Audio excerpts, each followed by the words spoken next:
The wind howled through the leafless trees as Leah, Max, and Carmen stood at the edge of the map's torn border. The red inked warning read, "Do not enter.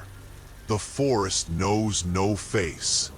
Max laughed nervously, brushing snow off his sleeves. "Just old folklore. Come on." But Leah hesitated, watching how the trees bent unnaturally with the wind, as if bowing toward them. The air felt wrong, too still. An old, rotted sign beside the path swung eerily with the breeze. Scratched into the wood were symbols, nothing they could recognize. Carmen snapped a photo, joking, "Maybe we'll go viral as the idiots who ignored every horror movie rule." An hour into the hike, snow began to fall harder. Strange footprints began to appear beside theirs, bare, elongated, and facing the wrong direction. Leah paused. "These aren't ours." Max muttered, "They weren't here before." Then came a sound, low breathing, like something just behind them, but nothing was there. Carmen turned quickly. "Did you hear that?" Branches cracked high above, but when they looked up, only a faceless shape vanished into the canopy. Night fell too early. The forest grew darker than it should have. Just as they considered turning back, a wooden cabin appeared in a clearing. It wasn't marked on the map. They entered, desperate for warmth. Inside, the air was stale. Animal bones hung from strings across the ceiling. A mirror, cracked but intact, reflected only two of them. Carmen was missing from the reflection. "Guys, where's my reflection?" she whispered. Suddenly, a whisper came from under the floorboards, mimicking Leah's voice. "Don't trust what you see. One of you isn't real." In the middle of the night, Carmen screamed.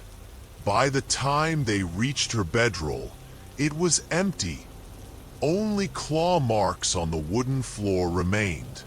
They searched outside and found a small wooden totem carved into a faceless figure, standing exactly where she vanished. Then they saw Carmen, or something wearing her shape, standing motionless in the woods, whispering, "The forest doesn't want names, only faces." She began walking backwards into the dark, then melted into the trees. Max began to lose sense of time. He claimed Leah had spoken to him in his sleep, but Leah had been outside gathering wood. That night, they heard scratching inside the walls of the cabin. They pulled away a plank, and inside, they found hundreds of faceless dolls watching silently. Leah turned to Max. "What if we were never meant to leave? What if it's already replaced us?" The faceless Carmen appeared at the door again, this time holding her own face, loosely in her hands like a mask. She spoke without moving her mouth. "Your faces belong to the forest now." Max vanished by morning.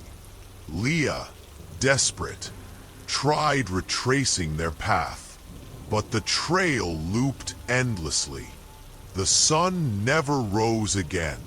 She stumbled upon a clearing filled with wooden totems, all shaped like her friends. One even bore her own jacket. As she screamed, the wind answered back with her exact voice, whispering, "Face me." Then from every tree trunk, hands reached out, not to grab her, but to smooth her face into featureless skin. Her last memory was the feeling of her identity, her face being peeled away slowly and painfully.